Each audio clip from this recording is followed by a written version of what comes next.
Isang matagumpay na Second Regional Joint Security Control Center ang isinagawa ng mga kapulisan ng PROBAR at ibang ahensya ng pamahalaan sa Multipurpose Center, Camp Brigadier General Salipada K. Pindaton, Parang, Maguindanao del Norte.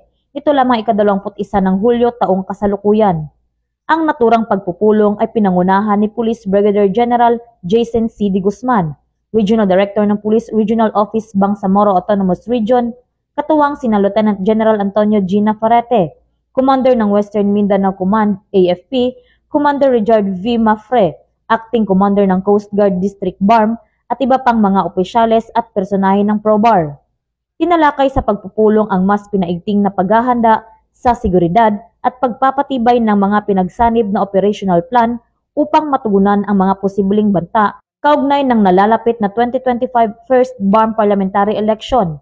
Kasama rin sa diskusyon ang pinakabagong updates tungkol sa election areas of concern at iba pang usapin sa seguridad. Binibigyan din nito ang pagkakaisa at matatag na pangako ng PNP, AFP at Philippine Coast Guard na matiyak ang mapayapa, maayos at tapat na halalan sa rehiyon ng Bangsamoro. Mula rito sa rehiyon ng Bangsamoro, ako ang inyong PNN correspondent, Patrolwoman Judy Ann Alibo, alagad ng batas, tagataguyod ng Balitang Pulis.